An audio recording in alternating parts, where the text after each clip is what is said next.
Okay. Thanks, everyone. Again, this is Arlene with Henderson Brothers Financial Partners.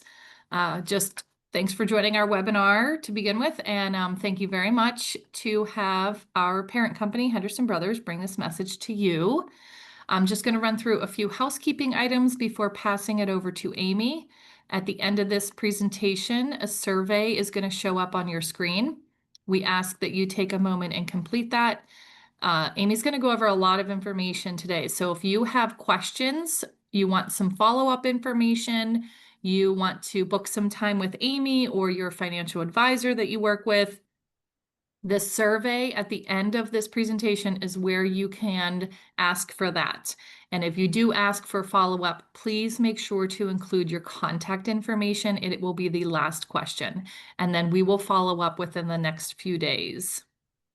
Securities offered through LPL Financial, member FINRA SIPC, investment advisory services offered through Henderson Brothers Financial Partners, LLC, an SEC registered investment advisor and separate entity from LPL Financial. LPL Financial is not affiliated with Henderson Brothers. So I am going to go ahead and pass it over to you, Amy. Thank you so much. Thanks, Arlene. Appreciate it. So, hi, everyone. My name is Amy Lapko. I am a Medicare and individual product specialist for Henderson Brothers. Today, we're going to be going over the basics of Medicare. And during this presentation, again, it's an educational session that's just to hopefully give you the tools to understand the different moving parts of Medicare, how they work together, as well as timing. I always say timing and timelines with Medicare are the most important piece to know and understand, followed by, of course, what those pieces mean. So again, our goal today will be hopefully get you a better understanding of what these parts are, how they work together, timelines, and just consider me your tour guide of Medicare A to Z. Luckily, there is not that many letters in the Medicare alphabet, but there are quite a few. So as we mentioned, it's a lot of information to cover, but hopefully it'll give you some tools and some better understandings.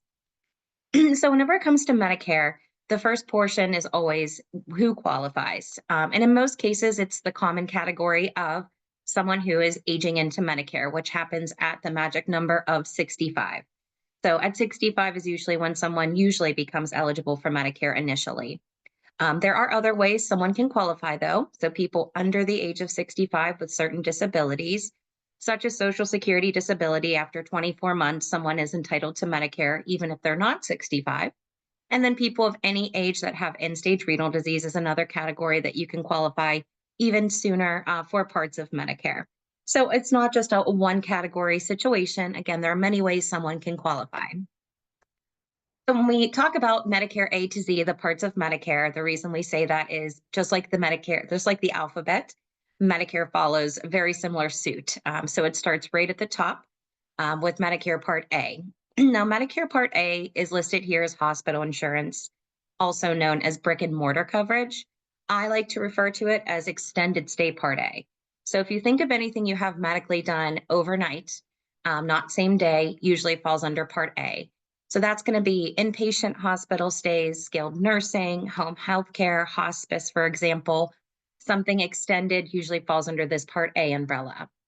Next up is just like the alphabet too, right down the line, Medicare Part B. Now, Medicare Part B is known as the medical insurance and in quotes here listed talent portion. To differentiate it from Part A, I refer to it as your same day medical benefit. So this is going to cover the basis of your doctor visits, outpatient procedures, lab scans, things along those lines fall under this Part B umbrella. Now, these two parts of Medicare are not a portion of Medicare that you're picking your health insurance carrier. They're offered through the government. So on the last screen, we saw there was a red, white, and blue card. That is your Medicare card. And these are, again, just Medicare benefits through the government, not through a health insurance company. But it's usually step one whenever you're going through the full process of transitioning to Medicare. Now, once you have both Medicare A and B, this is what they call original Medicare. On its own, by standing just those two letters, it would cover you for 80% of all of your medical expenses. So at that point, there's 20% left on the table and a few other coverages that are not included for more personal coverages such as dental, vision, or prescription. So we come to this Y in the road, essentially. So there's two different types of Medicare paths you can go down to decide on the type of coverage that you want, which we will dive deeper into that as well as deeper into these letters of Medicare throughout the presentation. But just as a highlight, one, which is not a part, it's a plan, would be more of what they call a Medigap plan we'll discuss. The other is Part C, which is listed here, which is more of a Medicare Advantage type plan. To give an overview quickly of that before we explain further, to differentiate it, you'll see the letters HMO or PPO in the name. That's how you know you're looking at a Medicare Advantage type plan. And these are ran through private insurance companies. So most likely who you have your employer coverage through, this is something similar offered on the Medicare side, but probably just a different version of those kind of plans. Now, it does mention here, it does cover Part D. So an easy way to figure out where prescription coverage falls is D for drug.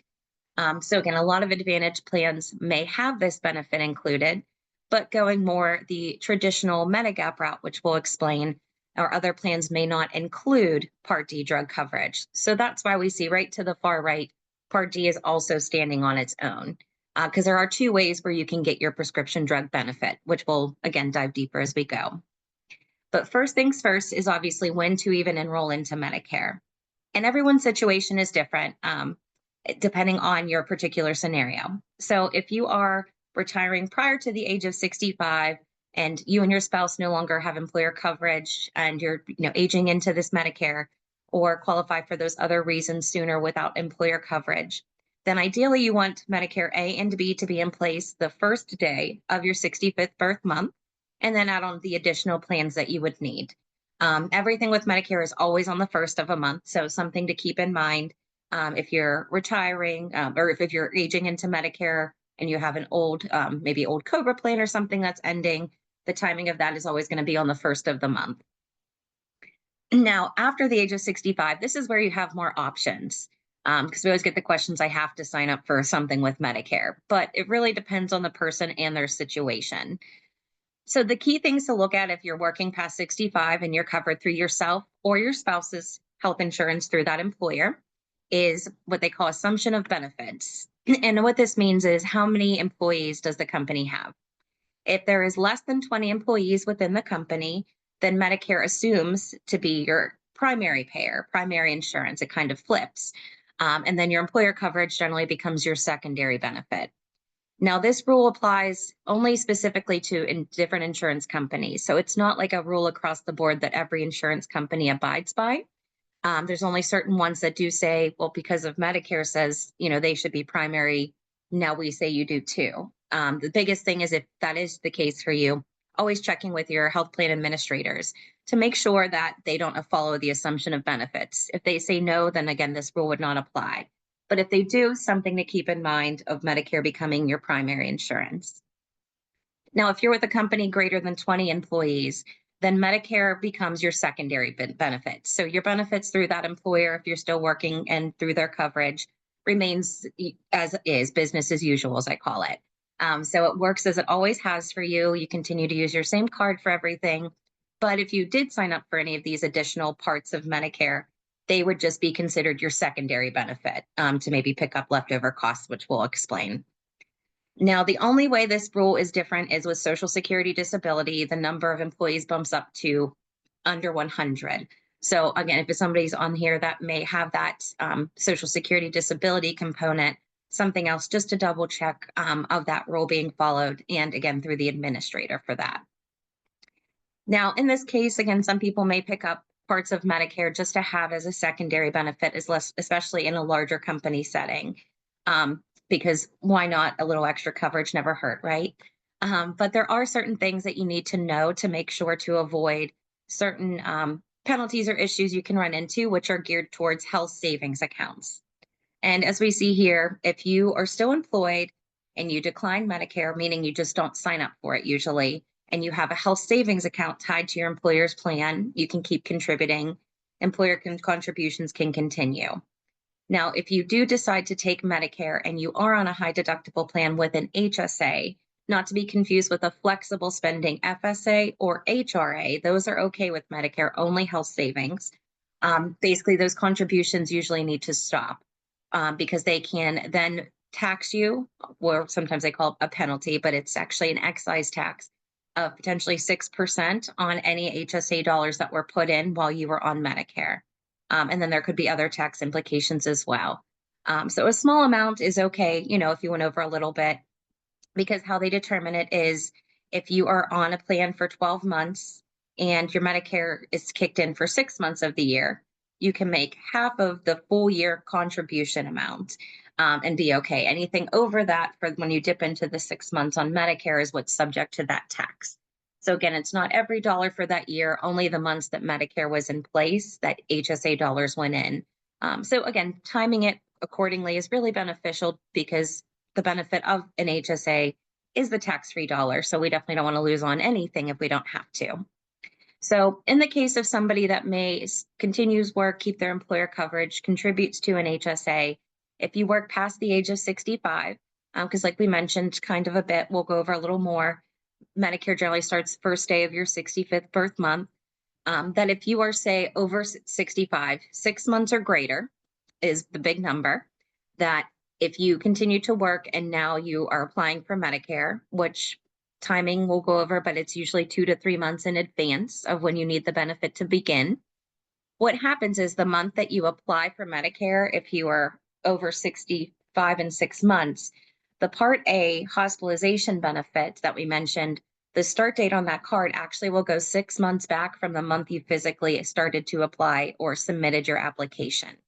So again, this is something timing more or less for HSAs. And I'll hint to it now. A lot of people don't pay for Part A, which is okay. In a lot of cases, more or less just for the HSA component is something that you might want to stop those contributions in advance. I sometimes refer to it as the 9 month rule. So if you're planning ahead and you are contributing to an HSA and you're planning to retire, say next year, ideally stop those contributions 9 months in advance of the month you're going to apply, because about 2 to 3 months prior to when you're going to need the benefits to kick in for that future date, you will then submit that application, and that protects that 6 months look back. So again, 6 months in advance of the application, 3 months of when you're actually going to be transitioning to Medicare. So that's where we get the 9 month rule. Um, I'm always here to go over these situations because it can be tough with the timing. But again, this is something to keep in mind. If you remember 9 month rule and you're out there and have an HSA, just something to keep in mind. Now, when we talk about these timelines, like we're mentioning, applying in advance, this all ties to the scenarios and timing. And like I mentioned, timing and timeline are one of my favorite words with Medicare. Now, scenario number one is when you're turning 65. This is what they call your initial enrollment period, where essentially you just go on, you sign up, you submit the application, no additional details needed or documentation. But the month that you apply during this timeline can affect when your benefits begin. So they do give you, it's 7 months, and it kind of gets mixed up that it's 7 months prior to your birth month. It's actually broken up 3 months before you turn 65, the month of your 65th birth month, and 3 months after. So anywhere within those months, if you apply, then your benefits just get processed, no additional documents, like we said. Now, if you apply the 3 months prior to 65, then your benefits will begin the first day of your 65th birth month. The other thing to keep in mind, though, is if you apply the month you turn 65 or the 3 months after, then your Part A benefit will still go back retroactive only to your birth month. So if it's your 65 in 1 month and you apply, Part A will go to the month you turn 65. But the Medicare Part B component that you would need if you're moving fully to Medicare will begin the first of the month after. So the biggest thing with that particular situation is if you are either retiring at 65 or retiring at 65 in 1, 2, or 3 months, you might want to hold off on which month you actually apply to make sure the benefits kick in the month you actually need them. So again, if you're retiring 65 in 2 months, then you usually want to apply 65 in 1 month. So that way you're not either paying an extra month for the Part B costs we'll go over, or then having the benefits start too soon when it's not necessary. Now, there's only one scenario aside from qualifying due to disability or other reasons Medicare starts sooner, and that's if your birthday's on the first of a month. I always joke because I had a group that had 3 people on April 1st birthdays, and I still think to myself that they were teasing me. But ironically enough, there was. So again, with your birthday being on the first of a month, what happens is that whole window actually shifts back a month. So if your birthday is, say, we'll just say December 1st, then November 1st, you can actually have benefits start. And then in 3 months and prior to that is when your window starts, then the 3 months after. If your birthday is the 2nd, 3rd, 30th, any other day in the month, it will be the first day of your 65th birth month if you apply in advance, though. Now, scenario number 2 is when the employer coverage ends. And this kind of gears towards the retiring after 65 and puts you under a special enrollment period. This window ideally is whenever you would do that 2 to 3 month in advance application process for that future date when you need full Medicare to kick in. The only difference in this situation versus scenario 1 is the application process is identical. Usually it's very similar, same questions to fill out or put your details in. But you'll be specifying, hey, I want my Part B to start this future date, for example, in that application, which you can now specify. And there's an additional document that comes along with it, which is called an L564 form. This is an employment form. We always have copies, or you can always find them on Medicare. But this form, you have your human resources or benefits person complete for you. They give it back, and that gets attached to your application, showing that if you're, say, 68 years old or 70 years old, if it shows that you have been employed by them prior to 65, because they would fill in the dates and the company you work for. And as long as the form shows that your coverage there began prior to 65, that this provides you from any type of penalties you may hear about from Medicare, and does give you that opportunity to enroll into Medicare any month throughout the year under the special enrollment category. Now, if you switch jobs after 65, you might need 2 forms from your previous employer from, say, 65 to 67, then 68 to, say, 70. But again, we just want to make sure to have all that document so it shows all of those months and years you've been covered by the employer. And this is why you didn't sign up when you initially were eligible. Now, scenario number 3 is the general enrollment that people sometimes hear about, which runs January 1st through March 31st. This is the one we want to avoid at all costs. Reason being is if you missed signing up during your initial enrollment, or you didn't sign up during your special enrollment, which we'll go over how long you have to do so with that on the next slide. If it has been 12 months since either of those scenarios took place or more, then they will penalize you on the cost of the Part B for Medicare that we'll explain. And that is a lifetime penalty. They also only permit you to sign up between those months, January through March. So again, always want to avoid that and try signing up in the first 2 categories if possible. So when we talk about the penalties to avoid these, when we talk about leaving your employer's coverage past 65, you do have 8 months to enroll into Medicare. And this date starts from either the day you stop working or the date that your employer coverage ends. So whichever happens first, then that 8-month window starts, that clock starts ticking essentially. So some people will ask, can I take COBRA, figure it out later? Or maybe it's a sudden retirement or a loss of job where, it's the last day or a couple days of the month and it's just impossible to get done, for the next, few days down the line. You can take COBRA in a pinch, but again, we don't want to go anywhere past this 8-month mark, because normally COBRA means you stopped work.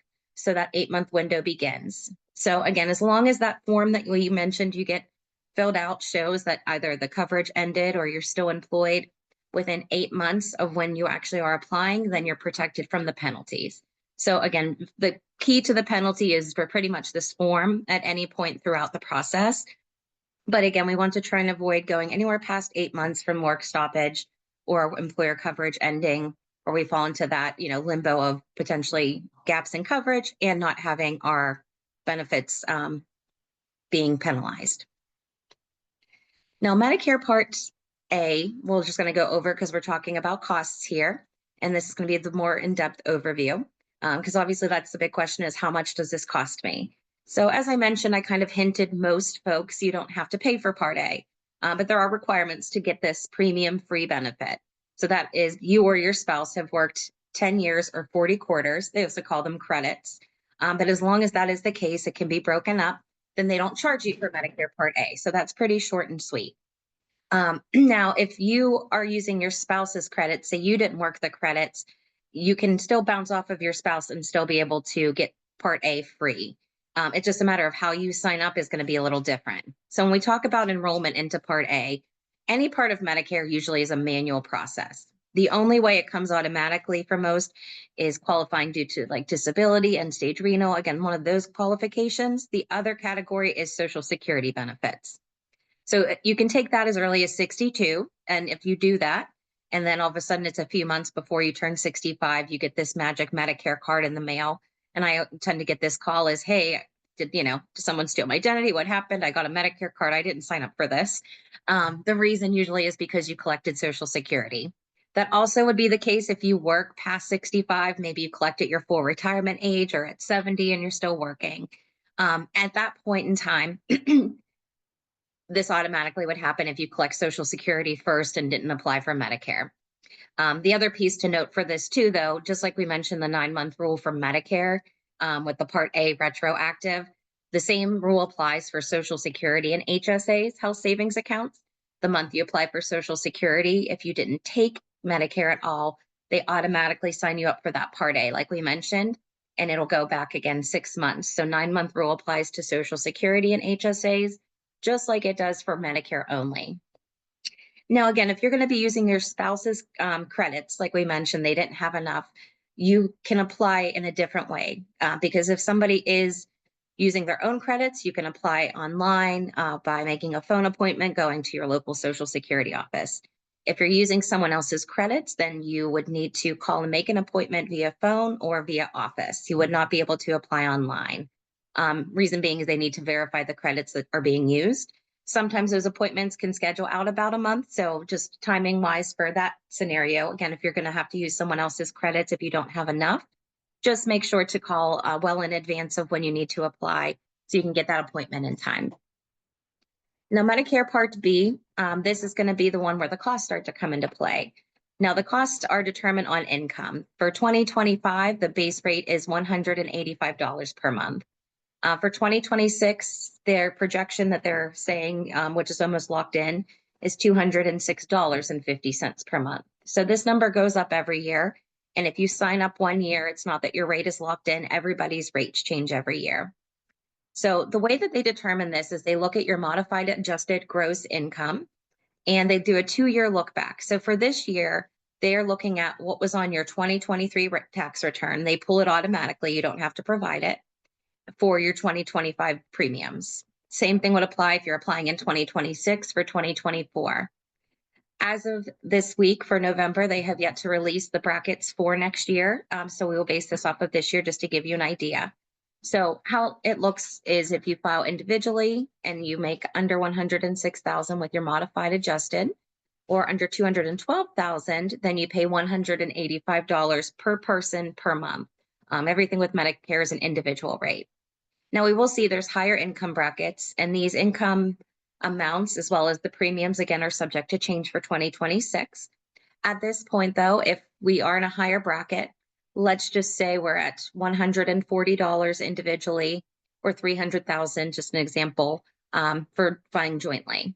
That means our Medicare Part B premium goes up. That would be this middle number of $370. And the number to the left is just showing you how much more it's going up. So if you add 185 to 185, your Part B is now 370. To the right, we'll see under the base premium, there's nothing listed, but numbers start coming here. And as we'll see, there's letters up here that are listed as IRMAA, IRMAA. IRMAA is not a nice lady. She basically is charging us more money, but it stands for Income Related Modified Adjusted Amount.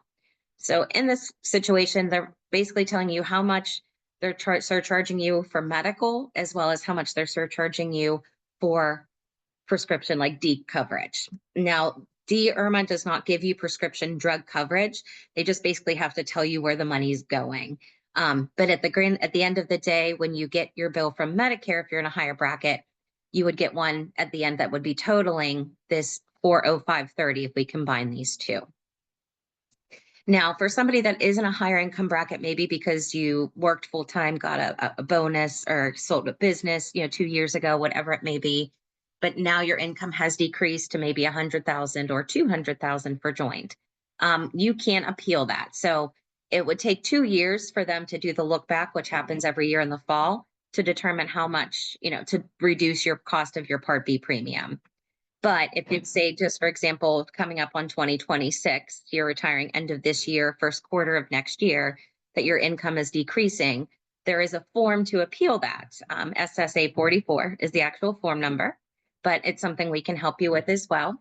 But basically, you fill out this form when you're applying or right thereafter, and you put what your projected income is for that current year, projections for the next year. Some sort of documentation is usually needed. So, last pay stub, if you have a tax person that does kind of like a projected sheet for you, if you have a notice of like, resignation, anything like that usually can help. So that way they see proof that this is the case.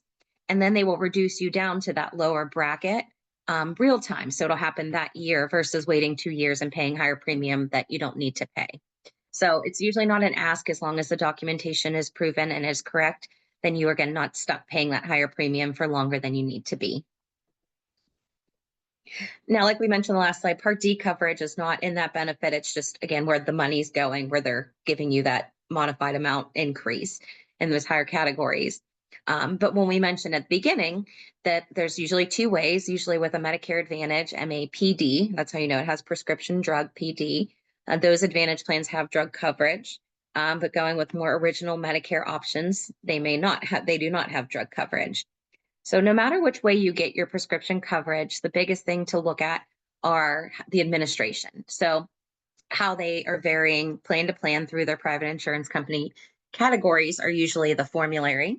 So what prescription brands do they cover? Are they preferred or not preferred under that plan, which can affect how much they charge you? Network, which pharmacies do they work with? And is it a preferred pharmacy where you get a better rate for your medications with that plan? Is it an in-network pharmacy that they charge you a little more, but you're still covered? Or is your pharmacy completely out of network where the drug benefit will not work and you're paying at cost? So these are usually categories we want to look at when comparing plans. And it's always the question of, what is the best drug plan or plan in general? And it really depends on the person based off of, again, these categories and your needs. So it's not a one size fits all type of option to be the best necessarily. Now, if you're someone who doesn't take any medications, maybe just some vitamins, or if that, not even that, and you might say, oh, I'll just worry about drug coverage later, if my plan doesn't have it already. Well, just like we mentioned, Medicare Part B can have penalties, Part D, drug coverage also does. So it's always best to have coverage one way or another through a prescription plan or within your plan, because the penalty for this is 1 month, the national average, 1% for every single month. And you can only pick them up in the fall during the annual enrollment period timeline, which we'll go over. So every month without prescription, you may not need it now, but if you think of a year or two down the line, that's 12, 24%, and so on top of the cost you're going to be paying for your Medicare plans. It can really get up there. So again, always good to have it either embedded in the plan you choose or getting what they call a standalone plan, even if it's just a very low or almost no cost plan, just to protect yourself in the future when you may need it. Now, Medicare Part D, there had been some changes this year and some coming up for next year. The drug donut hole that had existed in the past is still gone. This year for 2025, drug costs are capped at $2,000 instead of $8,000 from last year. What this means is, again, if your drugs are on the formulary, you're paying for your medications. If you spent $2,000 to the pharmacy for your drugs that ran through your drug plan, they can't charge you a dime over that. That's your maximum. But there are differences in the stages this year as well as next year. First stage is usually some plans will have a deductible. So sometimes it may not be for, lower tier medications such as generics that are affected. But if you get into like a brand name or above, you may have a deductible on your plan to meet for your medications first. And then it might drop down to you paying a co-insurance, like a percentage amount, which generally falls in that initial coverage stage. Some may just charge you a copay for those brand drugs, but higher tiers sometimes have that percentage to be on the lookout for. And then the last stage is the catastrophic coverage, where that's the max out at $2,000. For 2026, this will be $2,100. So it's going up a little bit, but not by much. But again, anything in the deductible, any copays you pay, any percentages you pay for those drugs, all accumulate to that amount, and then you're capped out and you can't be charged past that. So it has been very good with a lot of cost containment for a lot of folks prior to how things were years and years ago with the prescription component in Medicare. Now, this slide I'm leaving up just for a minute, and I'm going to use the next couple slides to explain. But this basically kind of gives you the two, we mentioned the Y and the road, the two avenues where we have original Medicare, A and B, which is a given, and the differences of how this has the 80% we mentioned coverage, no dental, vision, hearing, or prescription, no drug coverage. It is national if you have Medicare A and B only. A has no cost hospitalization, B has a premium. But that's where we look at either a Medigap, which is also known as a supplement, or Medicare Advantage plan to help filter in some of these cost categories for you. So option one that was in the middle there, how this works is its job is to fill in the gap where Medicare leaves off. So just like we said, Medicare A and B being primary or secondary to employer coverage, very similar, except for Medicare A and B will be your primary coverage, paying that 80%, meaning you can use it anywhere that's Medicare approved if you go with a supplemental or Medigap option.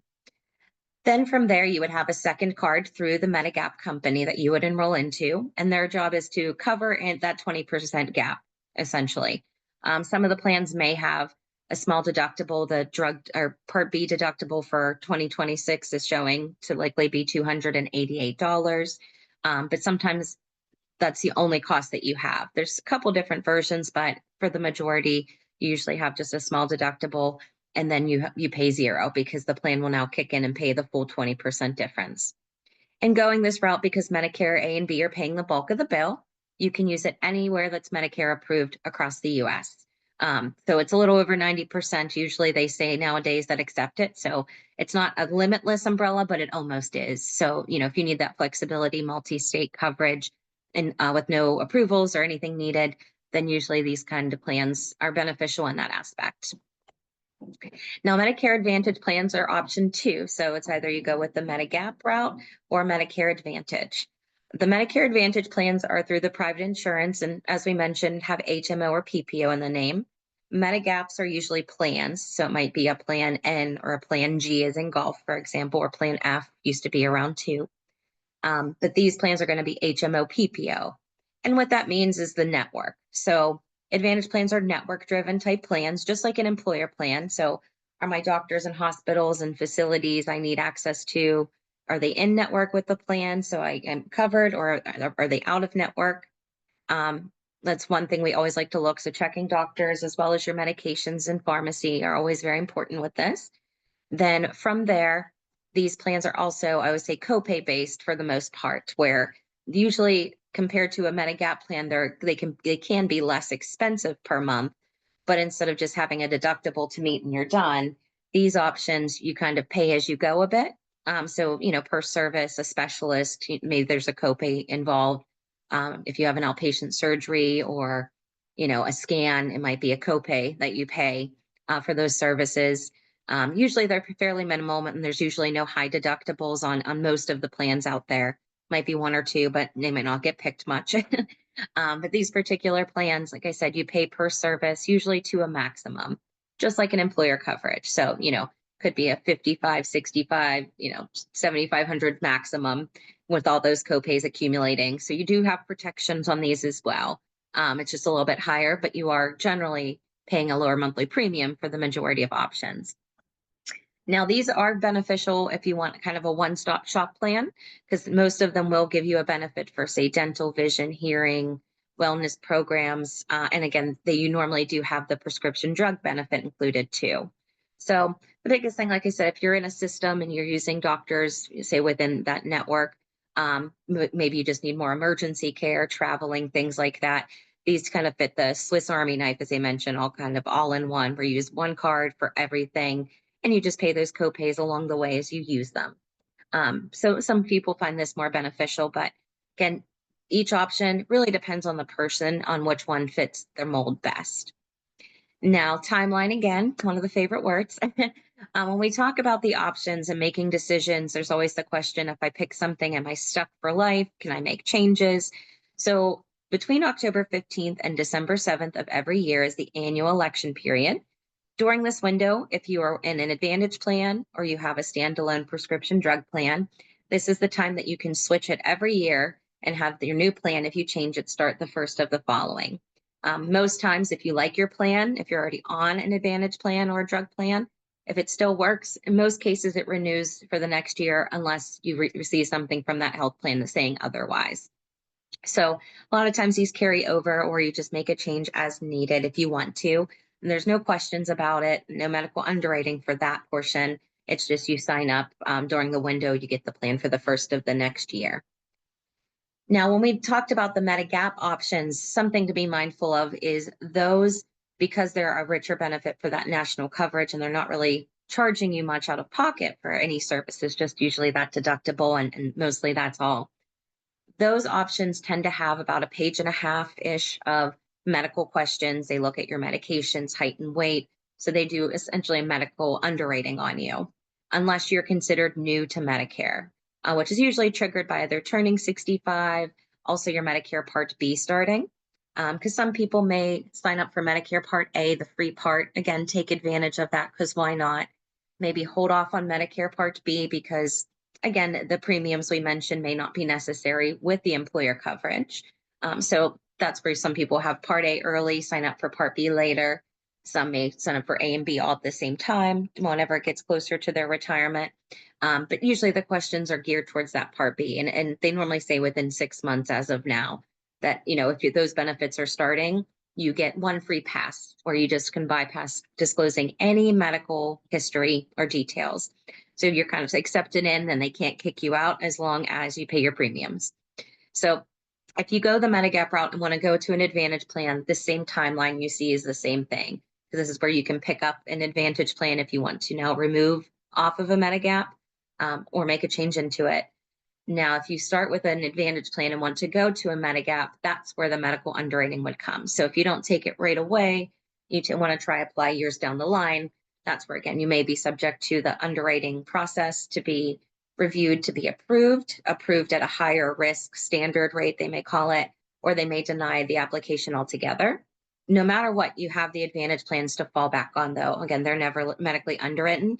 They just more or less only allow you to enroll or make changes during certain periods of the year. Now, when we talk about all these things with Medicare, like I said, everybody's situation is so different. It's not one size fits all.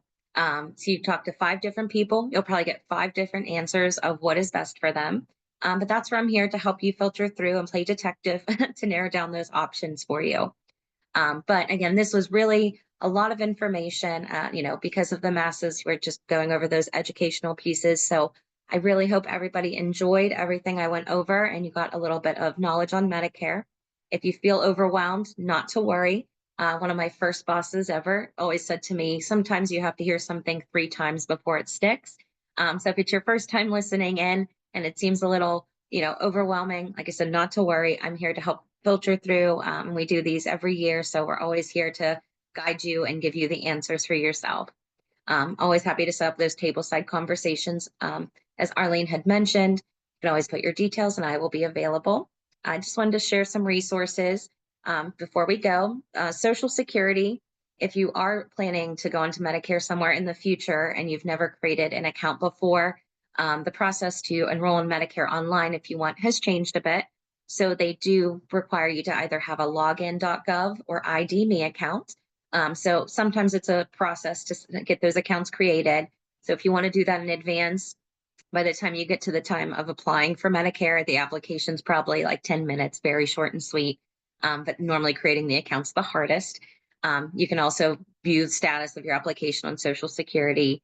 Medicare is the only place to really go to get exact details. If you start typing things in search engines, you might get a whole bunch of different answers where they're not giving you the straight answer for your situation. Because like we said, everybody's situation is different on what to do and when. But like I said, I'm here to guide you. I appreciate everyone for listening in, and I hope you all have a wonderful rest of your day. Hey, thank you so much, Amy. I am going to go ahead and just remind everybody, even though Amy did, about the survey that's going to show up when you exit here. And then we just want to thank everybody once again for taking some time out of your day today to join us for this. Thanks, Amy, for all the wonderful information.